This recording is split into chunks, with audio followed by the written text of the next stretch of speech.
art of letting go is something I thought I was very familiar with. Not that it has ever been an easy or desired activity, but it is often, if not always, a must.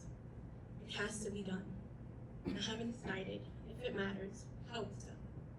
However, the art of letting go comes in when I realize why I must. The breaking of my own heart, knowing that letting go takes away the hope of hopes. It takes away the hope of hoping, or perhaps the comforting sting of remembering. Sometimes even the contentment of the acknowledgement itself. As I walk into the complete unknown, all the while holding myself up away from dark places, as the abyss of some acceptance of what cannot be. The odds of either way are against me. Instead, I look for the positives, if you could even call it that, and I no longer wait. I do something different. I fill in the gap, the piercing hole with other life-invigorating hopes, activities, or maybe faith. The faith I am always talking about. But this faith is in desperation. On the flip side, it's the dreary days that bring the dreary stories. No matter how I avoid these heavy thoughts, perhaps it would do me well to cleanse my soul of these burdens. The weight of what I cannot control or change. But how do I lay down both my future and my past to be invisible? How do I lay down the unlikeliness of bearing more children so that I can retain myself alive long enough to mother the sole miracle I was granted with? How do I lay down the loss of a father I just reconciled? How do I release and let go? Answers may be a myriad of options, but none ever really filling the gap, never really satisfying the pain of longing. Leave it at the foot of the throne, that's what they say. And so faith and desperation is what I'm not holding on to. But perhaps that thinks me ungrateful.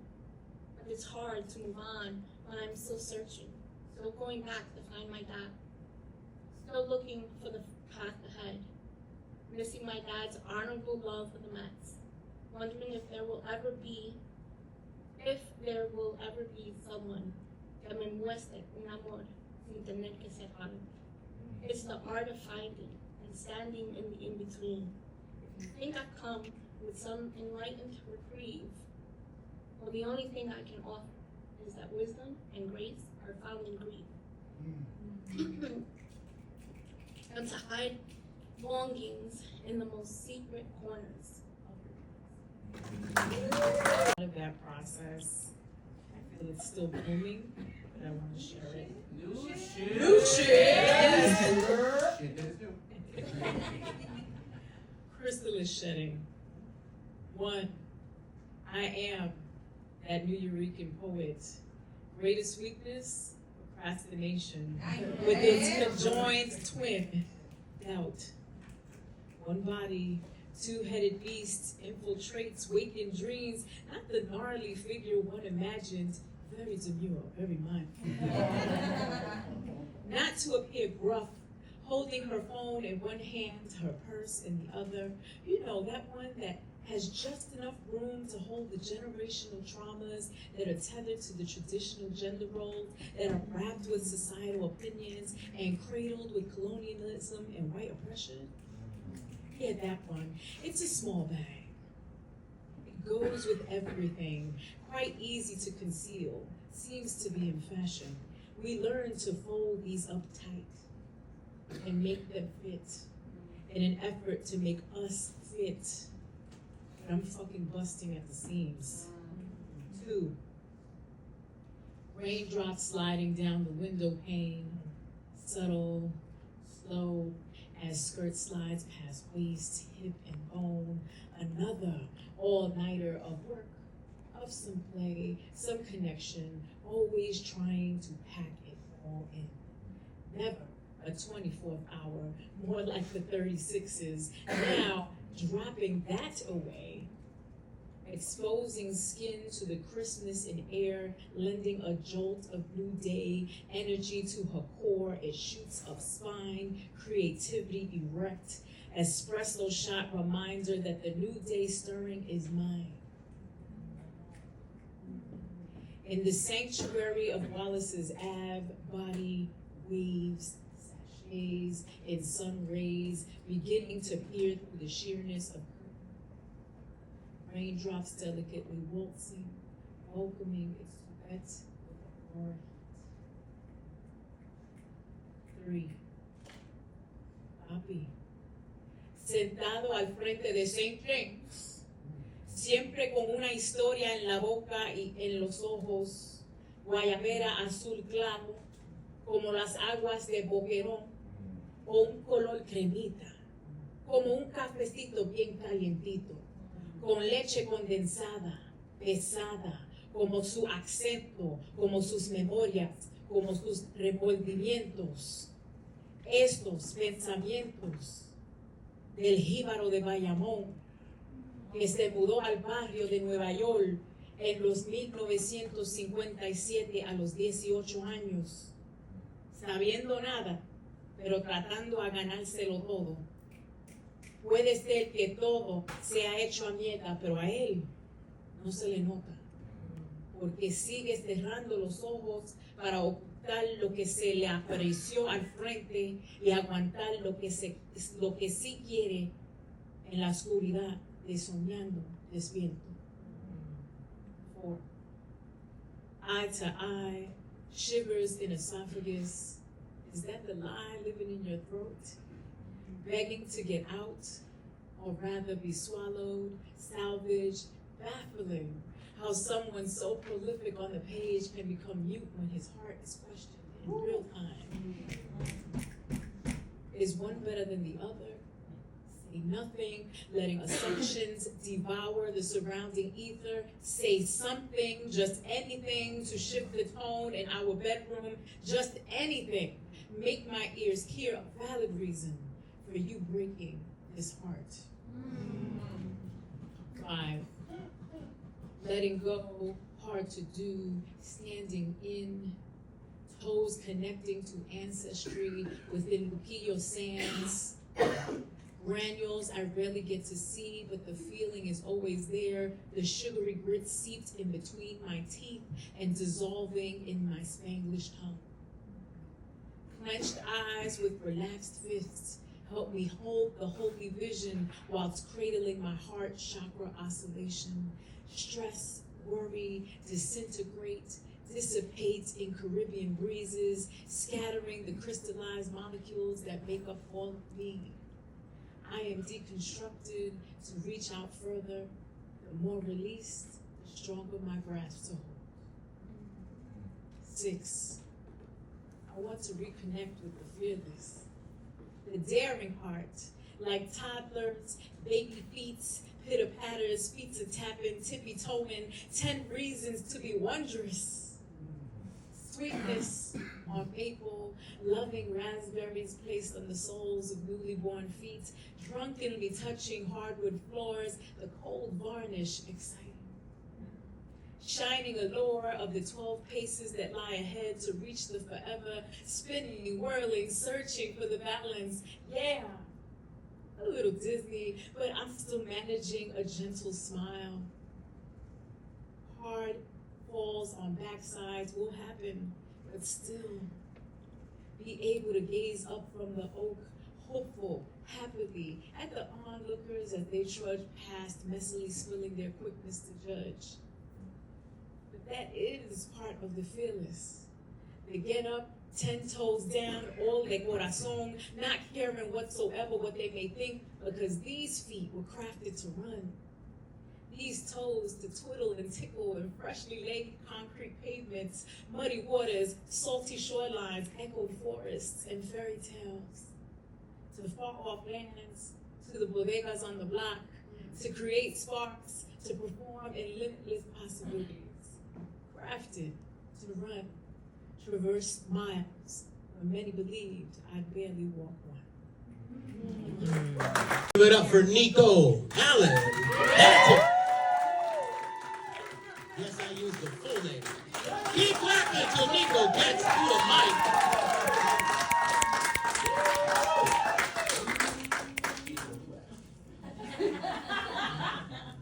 One tall Puerto Rican problem. Right. I get it from my parents. All right. I don't know if I'm using mic, but I've never passed an opportunity to do this on the mic.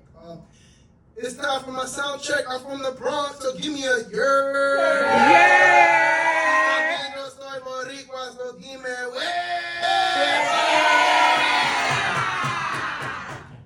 so I would be remiss if I did not take the time to thank the comrades and take back the Bronx from being at the event today in the reading. Forgive me because I am not getting reception down here, so I cannot pull up the flyer, but on Saturday, January 25th at the Bronx Arts Space, they will be having an event with speakers and also with cultural work. So if you follow them on Instagram, you'll be able to get that flyer, so make sure you do that.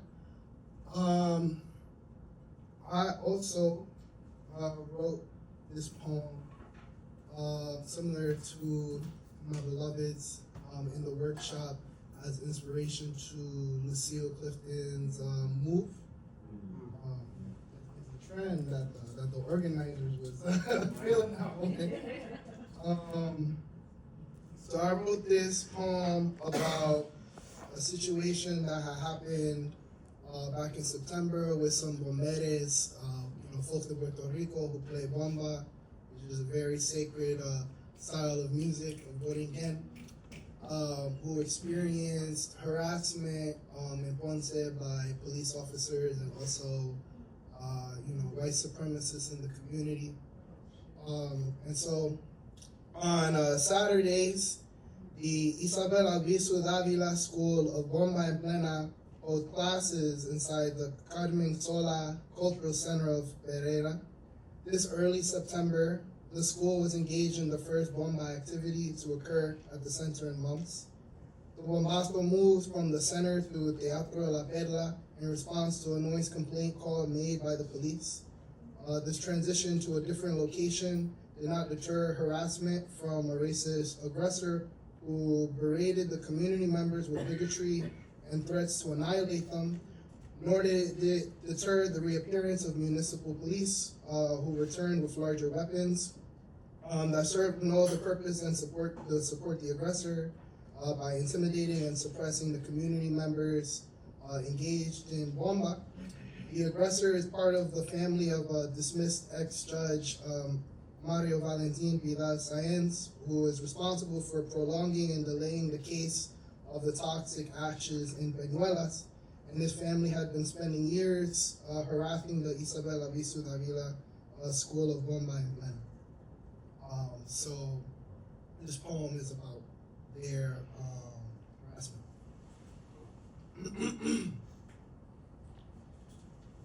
Whispers carrying the wind, and like seed of a dandelion, they germinate. If they can find their way to Philly, if they can move, they will find their way to Ponce, claiming roots y propagar Ponce, growing in number, growing in volume, as utterances become a language the body rejects, not as an allergy, but as a commonly unwanted substance.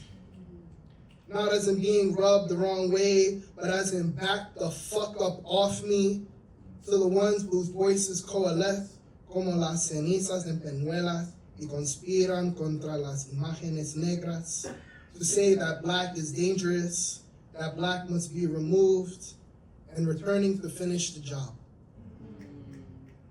And so they call on a firing squad. They've killed in Ponce before, in Rio Piedras not once but twice, in Cerro Maravilla too, if you can believe it, all to remind us of the Mayoral. All while Isabel y Carmen remember, une que toca la bomba con memoria, will seek a way to free us all. The bate persisted, con yuba, impulso y tres, piquetes marked in the face of 3 weaponized officers. La bate persisted, ritmo in stride, repiques more in tune than the whispers that have now become tantrums. Descendants decide to take up their ancestors, prepared to do as they did. En un dique país de las tres fucking razas, show them the points that make this pyramid. It's clear to see who thinks they're on top. Thank you.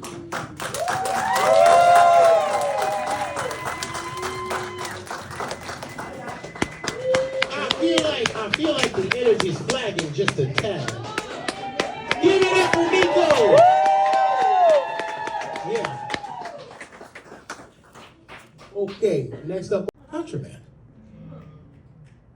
That's why I started writing it inside walking. Just fuck that. Contraband. Every day I break the law. Distribution of contraband. Watch, ring bearing Sankofa. My name, my telephone number. My arrogance read as education. My education read as punishment. A sentence, a complete thought. Every day I break the law. Distribution of contraband, water, food, car keys with buttons, an email address, pen and paper and prayer rugs, discarded writings, college papers, mother's photo, family, neatly folded on a cell desk, 4 draft bags, broken oral bones, letter of intent to sue. Every day I break the law, distribution, contraband, the defendant's rights, speedy trial, equality before the law. An attorney I cannot recommend lest they cancel my students' education. Violence I cannot name lest they cancel my students. Every day I break the law, distribution of contraband prohibited. What is contraband?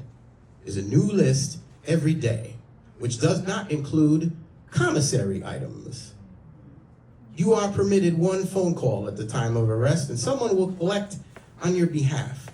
Corecraft, Jegepe, every day I break the law is contraband. Vodka in a Poland Spring bottle, grilled cheese pressed against the reading lamp, hacksaw blades in North Country summer, love on the block locked on both ends, no quarrel carried out on a grievance form. Here's how this works. You can say you fell in 3 places, broke your rib on a sink, or we send you to Attica. Every day I break the law. They got me on distribution, intent to distribute, manslaughter, 2nd, assault with a deadly weapon, impersonating a police officer. I got you, no worries. I'll let you slide this time. Every day I break the lawless distribute contraband, regardless of the prisons built across our landscapes, built to move bodies, built to move immigrants.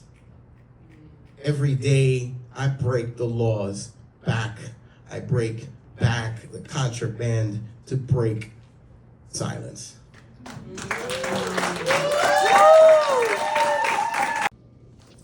It's called human cost. Capitalism teaches self-interest, laissez-faire, peak colonial schema, rotten to the core. It grasps our throats, suffocating, disheartening. Watch the groupthink carry the propaganda, shift the population right, move. Across the world, human lives perish under the finger of a ghost in the shadows, who swipes the trigger, who surveyed the land. The olive trees once swayed in the wind, timid of the warning. The land remembers its people. Move. The women curl their fingers in protest around the cold, gray beyond. Liberation, or another path in the palm of their hands, reclaiming their bodies, or a surrender to themselves. They spill blood onto the earth, returning, move.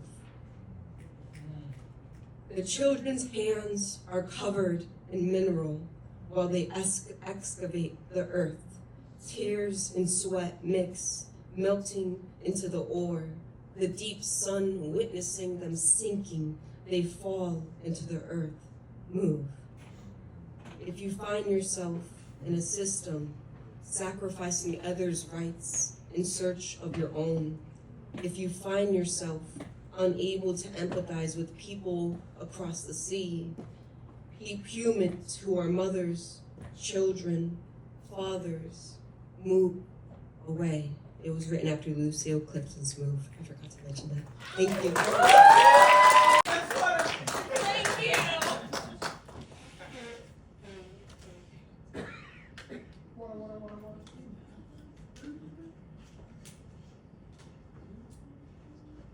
Hey y'all, how y'all?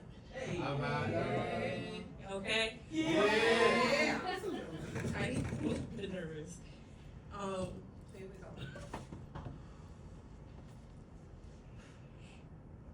This poem is called "This Black Girl Living the American Dream."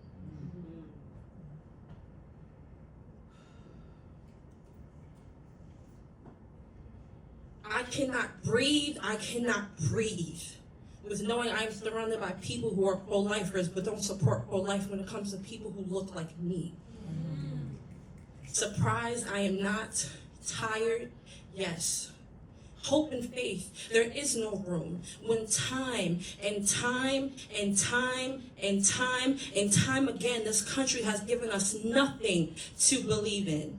But in the same breath, says my voice matters. But then it's too busy using me as an excuse and then as an example. Time and time and time and time again. I am tired. We are tired. But damn it if I say it and damn it if we show it. How do we move forward on a road that was made by us but was never really made for us? I wonder. Yet my mind seems to already know the answer. I wonder, when did the silence become louder than the screaming, the needing and the pleading and the wanting to be heard? Heard enough, but not enough for change to actually happen. Not enough for young Black boys and young Black girls to be safe. Not enough for women to be safe. Not enough for those who are supposed to protect us to actually protect us and not kill us. I cannot breathe. I cannot breathe. I cannot breathe. I cannot breathe with being surrounded by these pro-lifers but don't support pro-life when it comes to people who look like me. Thank you.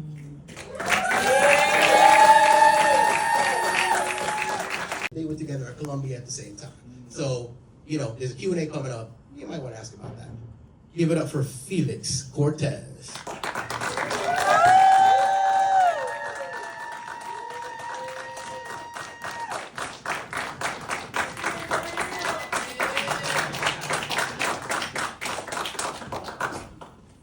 Poetry is in good hands.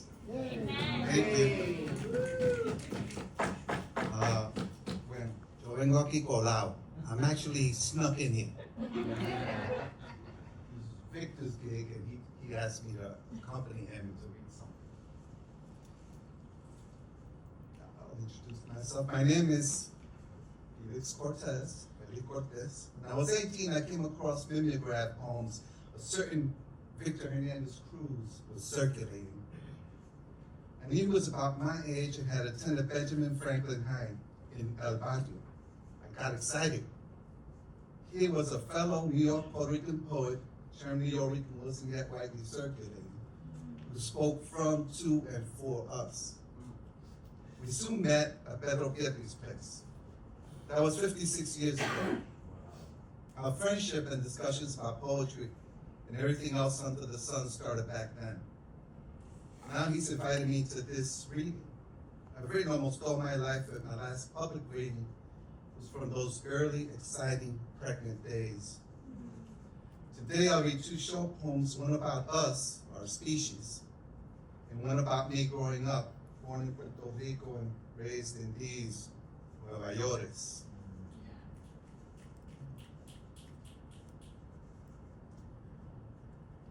Humanity. I spin and spin in the cosmic circle of energy, matter, and life. I dream and dream with the mystery of probing, piercing, conscious light. Oh, thought, matter, turning energy into inner eye. Intelligent breath, heart's caress, humankind. From stuff and fire and organism to community, thought, and love, we've come. Only together can we truly be. Cosmic circle to collective heartbeat. Only together. Alone, we drift back to stardust.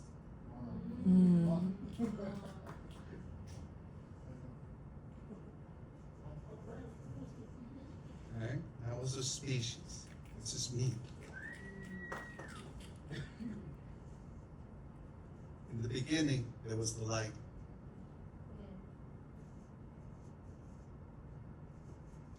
From my earliest memory, what looms and envelops is the light, saturating and blinding, warming and reassuring, revealing and guiding, with its life-charging pulse. These were the beginnings.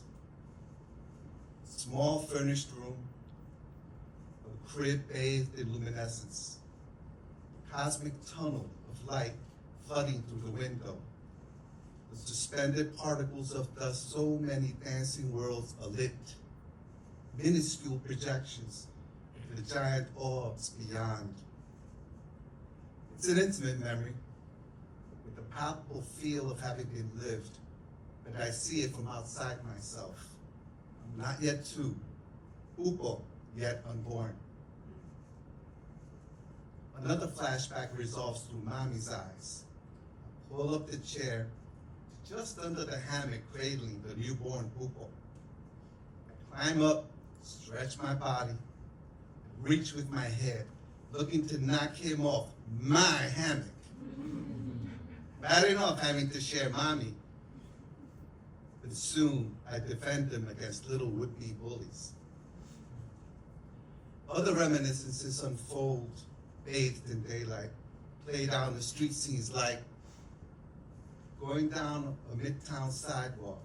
I goggle in awe at the lost peaks of skyscrapers piercing a clear blue sky.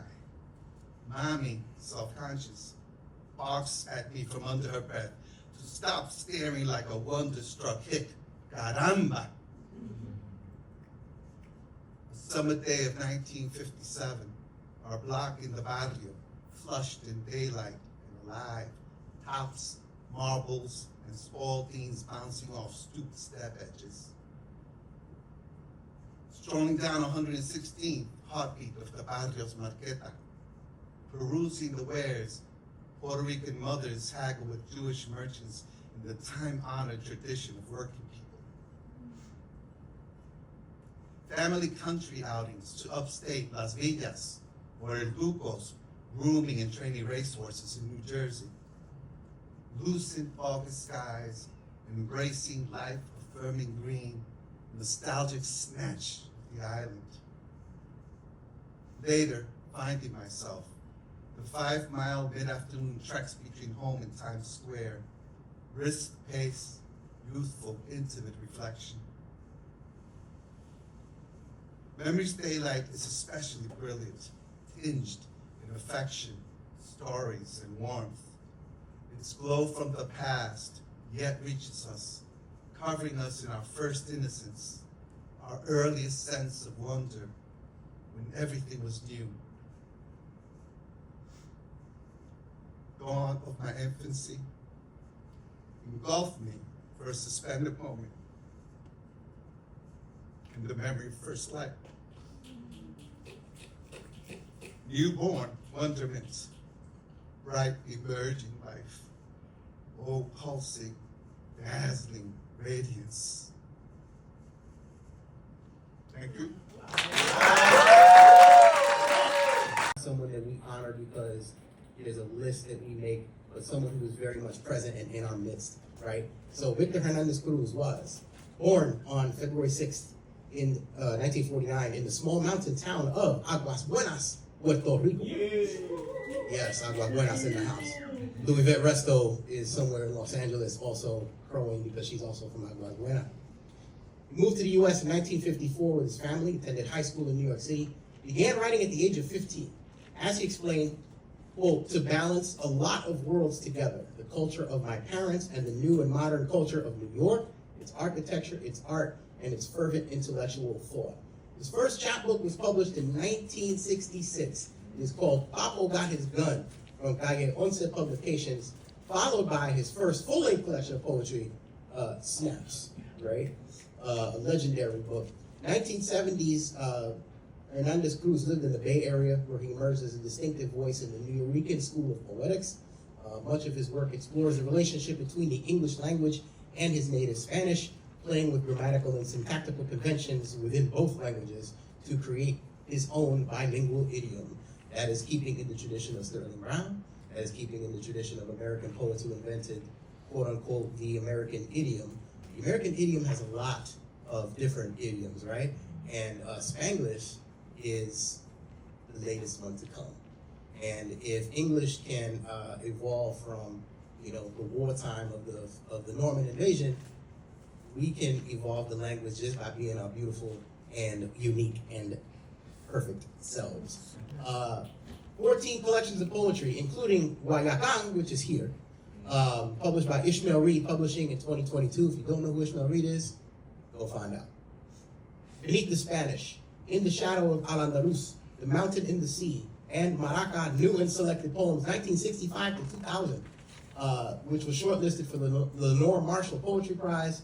Earlier works include Panoramas, Tropicalization. He is also an editor of the anthology Paper Dance 55 Latino Poets from Persia Books in 2000. Other honors include fellowships from the Guggenheim Foundation, the National Endowment for the Arts. He is a co-founder of the East Harlem Gut Theater in New York, the Fort Columbus Foundation, and is a former editor of what? Umbra magazine. One of the Umbra writers? There you go, you found it, right? He has taught at the University of California, Berkeley, University of California, San Diego, San Francisco State College, University of Michigan. He may have taught a class or two at Lehman. I'm just saying. He will serve as the guest editor of Poem a Day this month in December. Hernandez Cruz lives in Morocco, which is not the Bronx. But, today Morocco and the Bronx are united, and we are here to celebrate. Ladies and gentlemen, Mr. Victor Hernandez Cruz.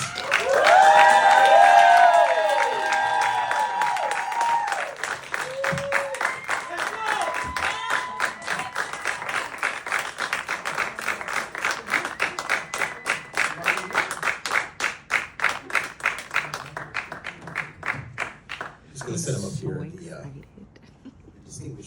the distinguished poets podium. Yeah.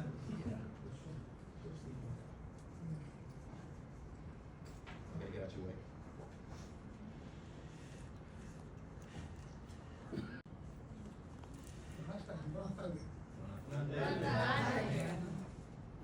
Familia, dedicating me I told them I hadn't eaten or even food in a while. Y esa gente, mi prima, se han volvido locas, me tienen la comida. Me ando con sofrito, con todo. Y me han engordado un poquito. Bueno, when I get back home, she's going to be close to Ramadan. So I do the Ramadan with my family. My family is Muslim. My kids, I have a son, Mohammed Amin, who's 21 now. And my daughter, Maria, is 11. So I still take her to school in the mornings. We are a multilingual family because first language is Spanish, because even though la mujer mía, Amina, she studied Spanish in the Centro Cervantes de Rabat, so she speaks good Spanish, better than me sometimes. She learned from the Spanish to speak Espanol. And so we had our house is the basis in Spanish. We sometimes code switch with French, but the sub-language in Morocco is Arabic. The main language is Arabic, and then French is the sub-language. En español hablan en de parte north, the Tetuán area, hablan español, mucha gente rural, en español, pues the radio, we get the Spanish stations right through the radio. And the Spanish television stations come right through also. And so we're a multilingual family. En un momento estamos hablando español, árabe, Kuchi language. But I want to share some poetry with you. And bueno, I have to tell you que hace tiempo que vengo tocando, cantando, escribiendo mi poesía. I declare myself a poet in 1965, and somehow we borrowed the mimeograph machine of the Venice Street Clock Association. It's for those leaflets out to the big housing movement in New York, where the red stripes were going on in the 60s. And they have a mimeograph machine. Have you heard of a mimeograph machine? Yeah. You've heard of it. But many people don't know what it is. And so we got that machine and we made a cover ourselves, and we did this horrible looking book. All that is done. We put it out ourselves. It was summertime. We had to open up the windows and that toxic ink was getting us dizzy. And that we were churning that stuff up. We put it together, we stapled it, and we took it out, distributed it to all the bookstores ourselves. So I come from scratch. We started from scratch. We walked the streets, went to the 8th Street bookstore, put it there, East Side bookstores, a few other bookstores in the town there, and we kept doing that. Somehow Fred Jordan from Evergreen magazine, Evergreen Review, got a hold of a copy of it, and he called me up and just wanted to spread my work with photography. And so I got into Evergreen Review with those poems that were mostly street poems in a very immediate local language. I kept reading and growing, and reading was my education. I don't have no academic background, but the books themselves. And the books suggested other books, other writers, and I kept reading over the years. And I've been able to go into institutions as a teacher based on what I've written. And not Así. Yo era un títere de la calle. Vaya. I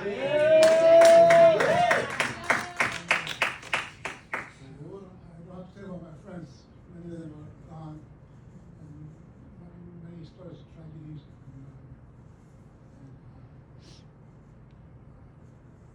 They killed gang style in the 70s. Friends. Hoy en día están en Attica or CDC or whatever. Maybe a few friends, Chino, Davis, Albino, Willie, who are made it out somehow and are doing okay. And doing 2 or 3 of that part. Anyway, I want to Fatima Marnisi, Moroccan feminist writer, she said that writing is a form of prayer. Today, we've gone to the mosque, gone to the church. Hallelujah, we heard poetry, and that filled our souls. Writing is a form of prayer, and listening to words is a form of prayer. So we're really blessed. Bendición, folks.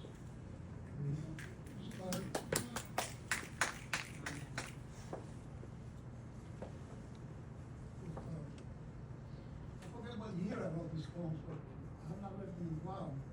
But I want to start 10 years, 20 years ago, 30 years ago. Hot thought. Really agua. No, it's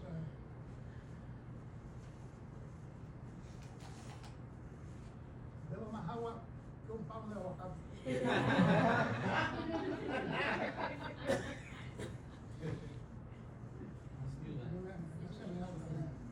mamá me decía, muchacho, tú me amas que un papa bajado.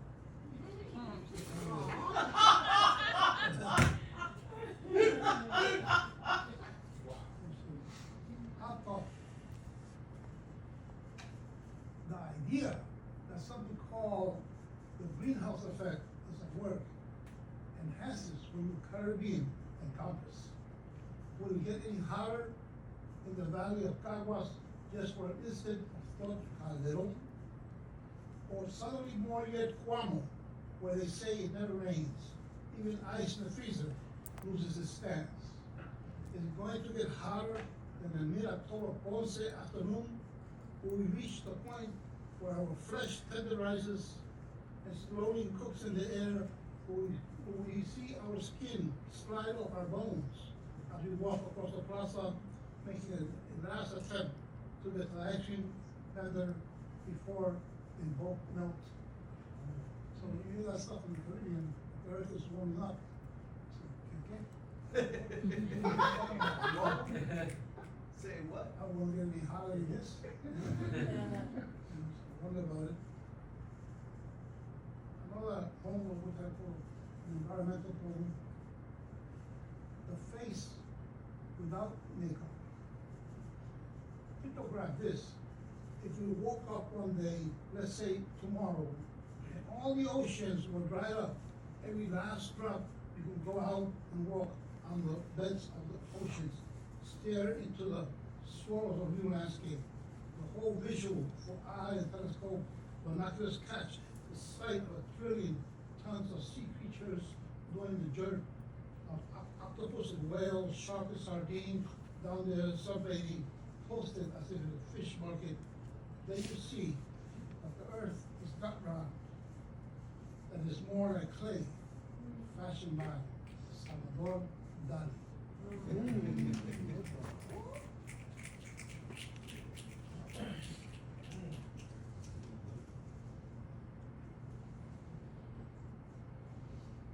Hernandez. You know Rafael is a great composer in Puerto Rico, and he Aguadilla is his town, and I wrote his poem some time back. I always wonder about Rafael. Well, it's not a criticism; it's an observation. Él dice en su famosa canción Lamento Bolincano que tiene la sangre española,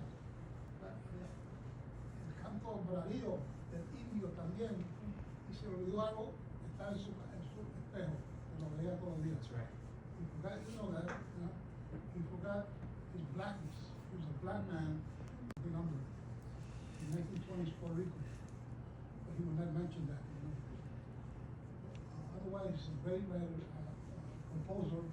He composed one of the great boleros of the Americas, all the trios Panchos, trios San Juan, all the trios in the world, in Latin America, sing his songs. Anyway, born through sacrifice of Aguadilla, North Coast Puerto Rico, in being light to the balcony of a modest wooden house, with the cooperation of the wind through a side street, list the skirts of sirens who have walked out of the sea onto the plaza so near, wearing Antonian, Atlantean seashells for earrings, Rafael saw them magnify everything twice, the charcoal circles of their eyes becoming the light of his songs. Island beauty, insight, resonance of the guitar. With words he saw the way, the mountains themselves, creator's eyes. It was not by chance the place of birth pinpointed the tropical night, composer of sound, the birds like bells of glass, the people in the lyrics, the hands in the landscape, the ox walks through the rim of his eyelids, cinema through the lips. When he left for other lands, he took the trees with him, put rivers into his pockets, condensed amapolas into his pores, suitcase full of fruit. He's sitting in Harlem, in the barrio, listening to Caribbean birds. Congolese rhythms came to his barachas. Conchitas of his youth danced with him for him in Mexico. They scaled the pyramid walls, dancing plenas and bombas for Quetzalcoatl. On 116th Street, he saw a guaraguao fly over a cane field. Rafael wore his hat in poetic meters, coplas, décimas, and declamated art with strings. He traveled ragtime jazz with Jim Europe's band, soldiers in Paris improvising through danza cadence. With strings, with what sings in the Americas passes through his filters. His home was all the countries on the tropical bolero. Pan mestizaje like Bolivar's invitation. Like Dante and Cervantes, his lyrics reached toward an impossible love, an odyssey, a yearning to touch, our dreaming, awake. Yusuf Girl was also his nation.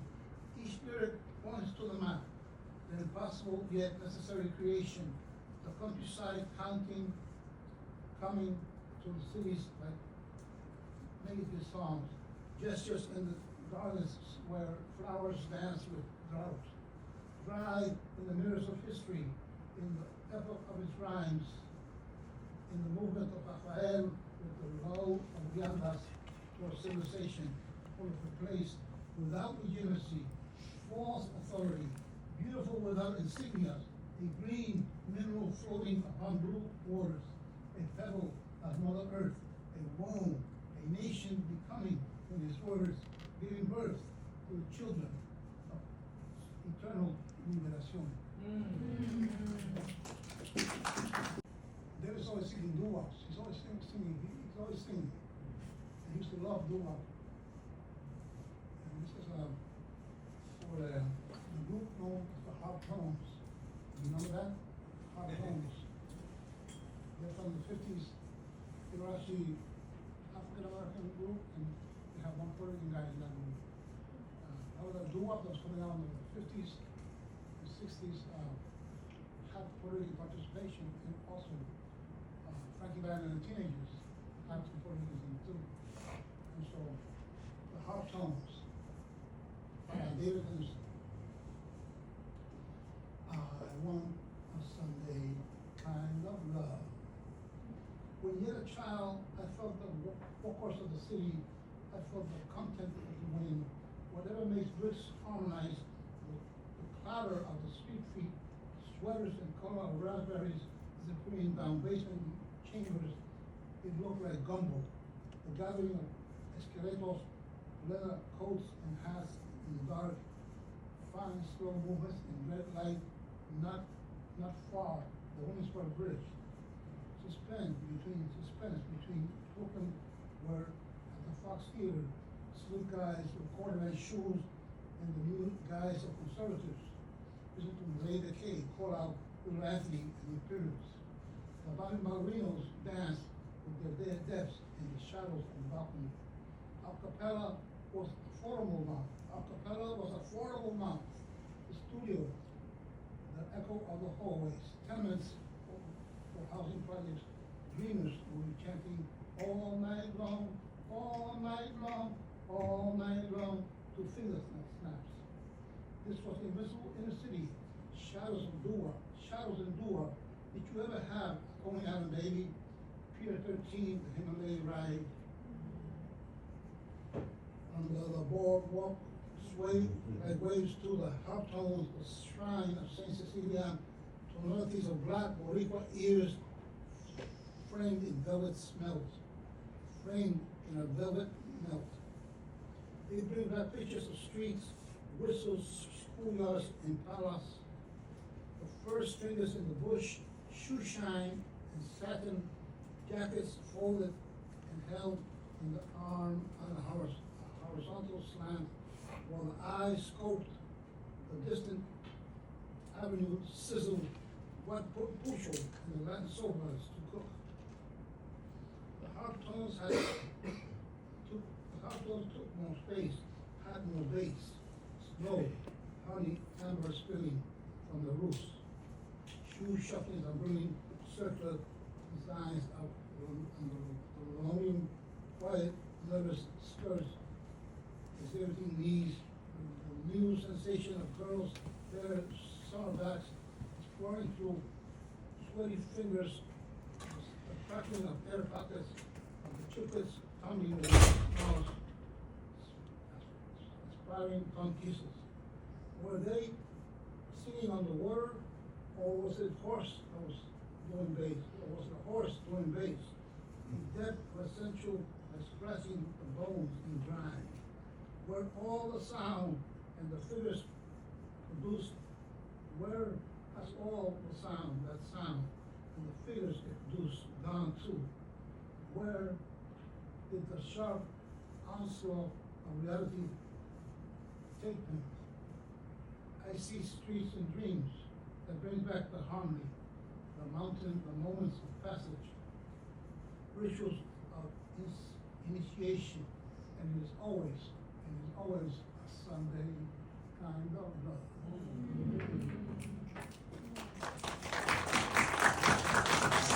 Work and the work of your contemporaries, but I'm curious to know who you were reading before the first book came out.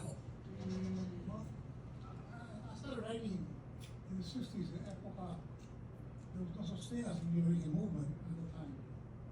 And I read some James Baldwin very early on. I read Richard, one of my favorite books, Richard, Right? Right, yes. You're right. And Blackwell, you read Blackwell? Read the original version, because there was a version that was edited. But if you find the original version, it's a great book. And it's a great American book, you know, his piece about, well, he mentions his white-looking grandmother, and he was walking with her, and people were looking at them, wondering what relationship they had, you know. It brings that brings it home to the Caribbean, to how we are as a people. That we're all mixed. And we're all happy.